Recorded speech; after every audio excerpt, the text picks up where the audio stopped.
O Senhor esteja convosco. Proclamação do Evangelho de Jesus Cristo segundo João. Naquele tempo, Jesus ergueu os olhos ao céu e rezou dizendo: Pai Santo, eu não te rogo somente por eles, mas também por aqueles que vão crer em mim pela sua palavra, para que todos sejam um, como tu, Pai, estás em mim e eu em ti, e para que eles estejam em nós, a fim de que o mundo creia que tu me enviaste. Eu lhes dei a glória que tu me deste, para que eles sejam um, como nós somos um, eu neles e tu em mim, para que assim eles cheguem à unidade perfeita, e o mundo reconheça que tu me enviaste, e os amaste como me amaste a mim. Pai, aqueles que me deste, quero que estejam comigo onde eu estiver, para que eles contemplem a minha glória, glória que tu me deste, quando me amaste antes da fundação do universo. Pai justo, o mundo não te conheceu, mas eu te conheci, e estes também conheceram que tu me enviaste. Eu lhes fiz conhecer o teu nome, e o tornarei conhecido ainda mais, para que o amor com que me amaste esteja neles, e eu mesmo esteja neles. Palavra da salvação.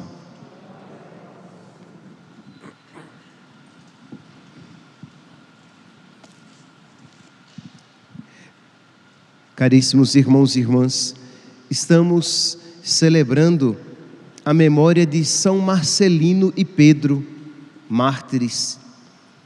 E é sempre, meus irmãos, providencial celebrar os mártires, porque existe uma tentação nos cristãos, nos católicos atuais, em todos nós, de conceber o cristianismo de uma maneira barata, de uma maneira superficial. Isto é, deseja-se um cristianismo, mas pelo qual não se pague o preço de ser cristão. Enfim, de uma maneira simples, deseja-se um cristianismo sem cruz. E nós precisamos, meus santos, quando nós então contemplamos a vida dos mártires, o exemplo deles, isso deve fazer com que suscite nos nossos corações um desejo de amar de uma maneira semelhante e nos recordar o que significa ser cristão, ser católico de fato.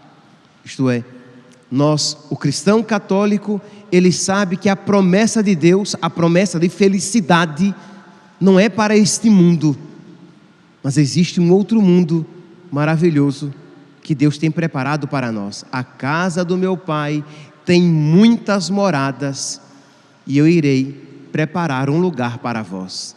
Esta é a nossa fé. Pois bem, então, para aqueles que não conhecem, São Marcelino e Pedro, eles eram clérigos da igreja de Roma. Se vocês já prestaram atenção, na primeira oração eucarística, no cânon romano, nós citamos ali Marcelino e Pedro. Então são santos de uma devoção antiga, foram mártires no início do século IV, por ocasião da sangrenta perseguição do imperador Diocleciano. Tinham um apostolado, um ministério fecundíssimo. Marcelino era sacerdote, Pedro era exorcista, mas eram homens tão unidos a Deus, por meio dos quais o Senhor realizava maravilhas, grandes coisas. E é claro, meus santos, que um ministério tão abençoado assim, que um ministério tão fecundo assim, não passaria despercebido. Imagine, nós estamos num período em que os cristãos são perseguidos. Deus resolve cumular de bênçãos, Deus resolve confirmar a santidade daqueles homens por meio de sinais que são operados por meio deles e pelas abundantes conversões que eles obtêm. Então, sem sombra de dúvidas, isso é uma graça, mas não era uma graça gozosa, né? Era uma graça dolorosa, não era uma graça gloriosa, era uma graça dolorosa. Hoje, nos tempos atuais, né? Por exemplo, aqui no Brasil ou nos países em que os cristãos não são perseguidos, talvez, quem sabe, possamos compreender essa graça de uma maneira simplesmente gloriosa. Mas num contexto de perseguição, era uma graça dolorosa porque você ficava em evidência. Escondido você não ficará, porque todo mundo vai conhecer. Nossa, aqueles homens são muito santos, aqueles homens são seguidores de Cristo, e muitos sinais são operados por meio deles, ou na presença deles. Então, isso fez com que eles fossem facilmente descobertos, e eles fossem presos. Foram presos, foram flagelados, isto é, foram surrados e foram jogados no calabouço, e isso durante vários dias. Isto é, vários dias eles eram surrados e lançados no calabouço, surrados e lançados no calabouço. E aqui, meus irmãos, imaginem, se nós, quando pensamos numa prisão, já temos horror, imagine as prisões no tempo ali no século IV, lugares fétidos, úmidos, insalubres, abafados, não iluminados, repletos de insetos. Não é que eles tinham cama e cobertor, e não é que eles tinham uma roupa de presidiário, eles eram lançados nus naquelas prisões.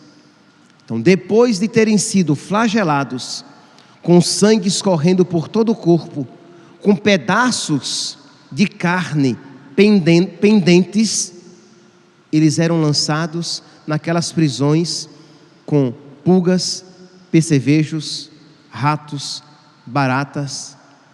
E é claro, meus santos, que nenhum de nós, com saúde perfeita, conseguiria com facilidade passar uma noite inteira de pé, muito menos depois de ter sido flagelado 1, 2, 3, 4 vezes, que como aqui me referi, eles eram flagelados todos os dias, e todos os dias lançados naquela prisão, naquele calabouço. Então, quando eles estavam de pé, o sangue escorria, e os bichos vinham beber o sangue e tentar, quem sabe, comer algo do seu corpo que caía. Mas quando eles não mais aguentavam, eles tinham que se sentar ou se deitar, e os insetos vinham por cima. Então aqui, meus santos, quando eu digo isso, é para que nós vejamos cruamente a profundidade desse sofrimento. Eles não apenas tinham sido injustamente presos, eles não apenas tinham sido cruelmente flagelados, eles não apenas tinham sido lançados num calabouço, numa prisão insalubre, fétida, eles não apenas tinham sido lançados sem roupa, de uma maneira indigna, mas eles também tinham todo este sofrimento, né, terrível, de perceber ratos e insetos se alimentando com pedaços do seu corpo e com seu sangue que escorria. Mas dizem os biógrafos que eles, em meio àquelas dores, eles ainda encontravam forças para louvar o Senhor. Meus irmãos, eu não estou falando aqui de uma força natural. Estamos de acordo que naturalmente é impossível ao ser humano sofrer com tanta dignidade, sofrer com tanto garbo, sofrer com tanta grandeza, mas eles eram fortificados pelo Espírito Santo. Aqui, meus irmãos, isso deve nos iluminar, nós que estamos na nossa novena de Pentecostes, nós que estamos suplicando o Espírito Santo. Nós precisamos então pedir a Deus, pedir o dom a força do alto, pedir o dom de Deus, para que Ele venha em nosso auxílio, nos socorrer nas nossas fragilidades, para que nós possamos amar, para que nós possamos nos manter de pé, mesmo em meio a situações em que naturalmente nós iríamos desfalecer. Então, eu não sei qual é a situação de provação pela qual você possa estar passando, mas aquela força concedida a São Marcelino e Pedro é também concedida a nós, para que você possa combater a cada dia os seus pecados e se manter fiel a Deus, para que você possa a cada dia carregar com amor a sua cruz, para que você possa sofrer a cada dia sem perder a fé, sem deixar o azedume tomar conta do seu coração, para que você caminhe carregando a sua cruz e beijando-a.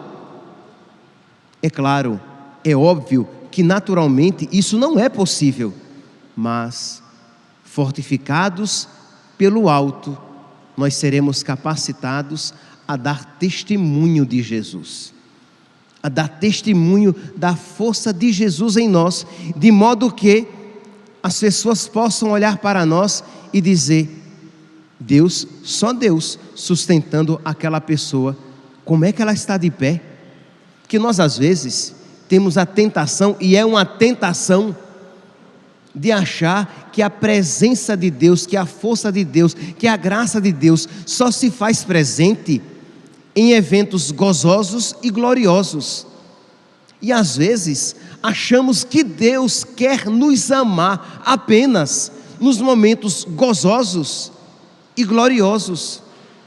Mas às vezes, meus santos, Deus quer nos amar nos momentos dolorosos.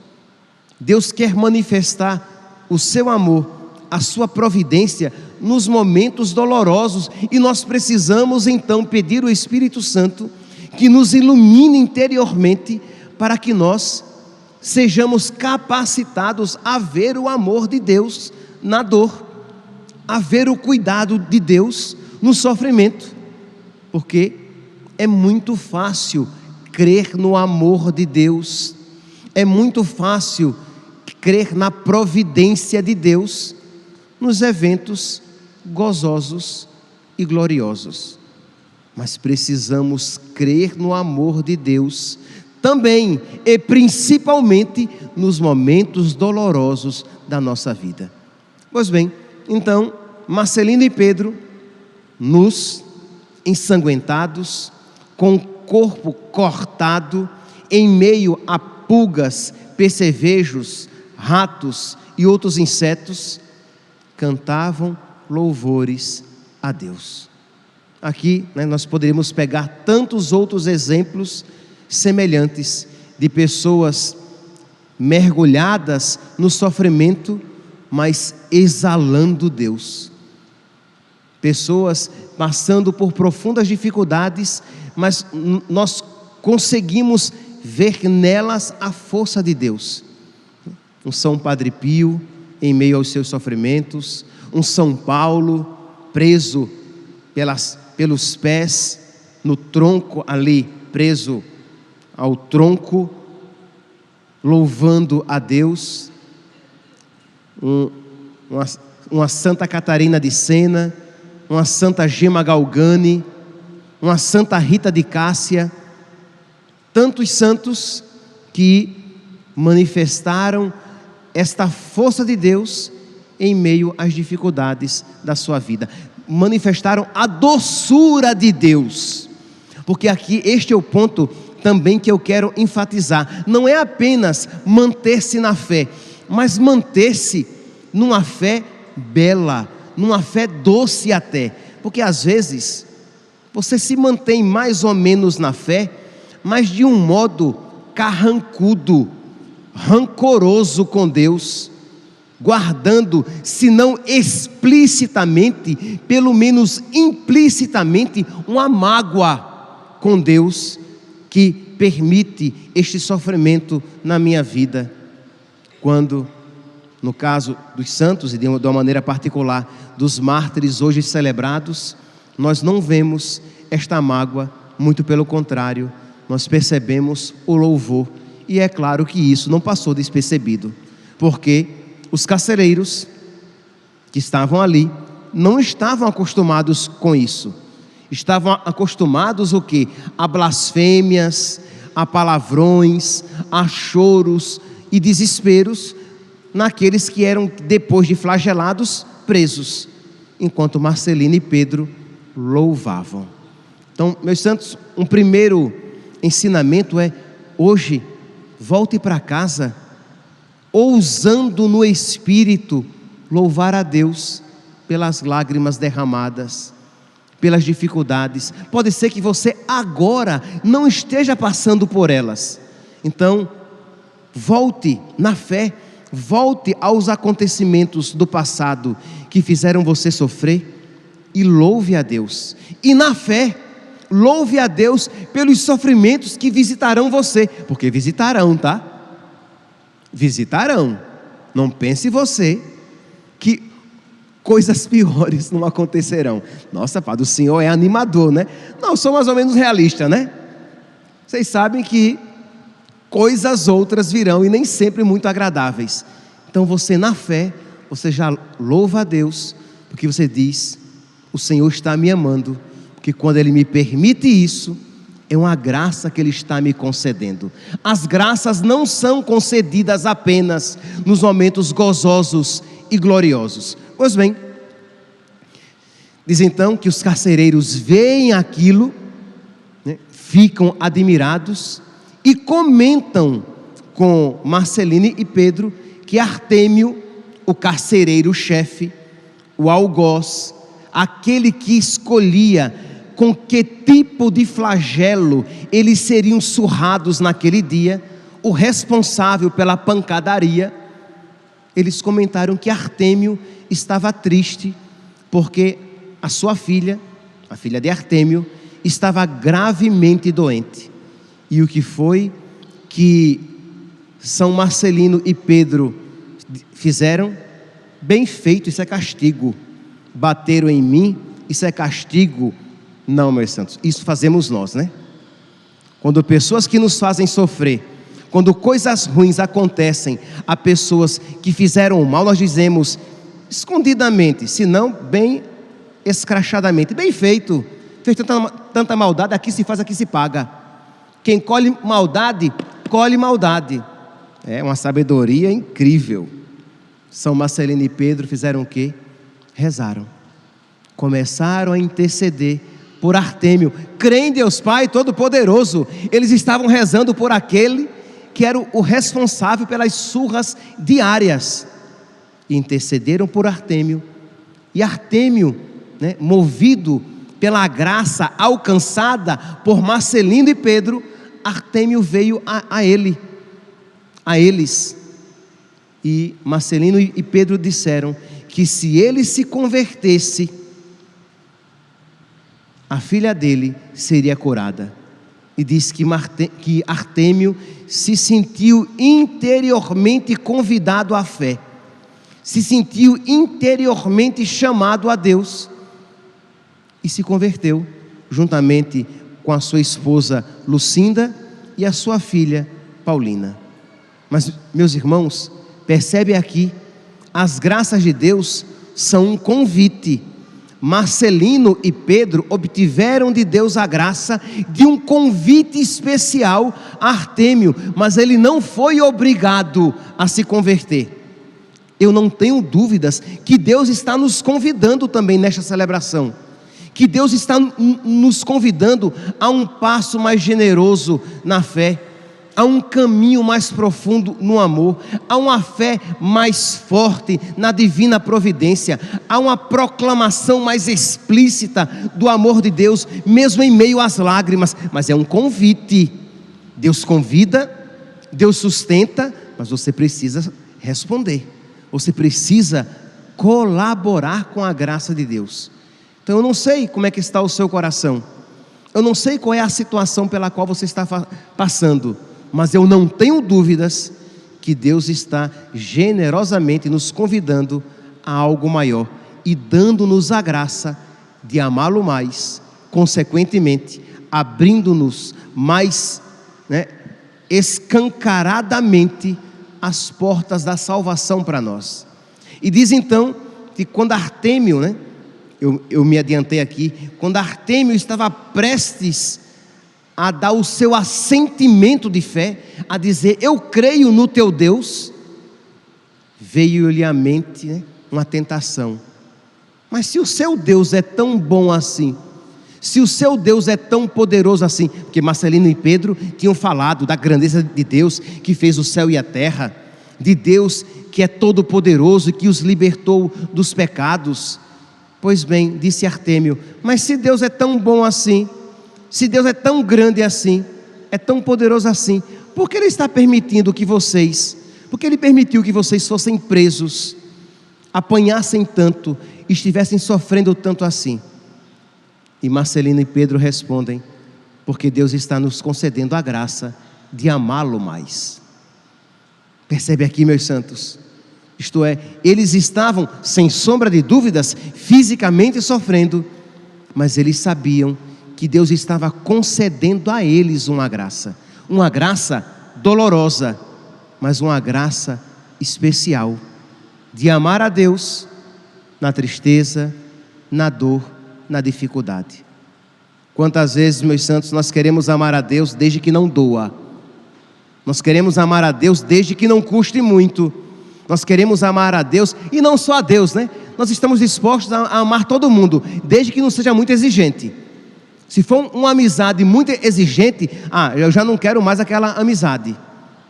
Então, infelizmente, o nosso coração é tacanho, é egoísta, é mesquinho, e isso se manifesta especialmente no nosso relacionamento com Deus. Mas não era assim, não eram assim os corações de Marcelino e Pedro. Eles sabiam que estavam sendo agraciados por Deus, que Deus lhes concedia a graça de amá-lo com mais profundidade. E diz que essa resposta foi tão eloquente que foi, digamos, o golpe final que fez com que Artêmio e toda a sua família se convertessem.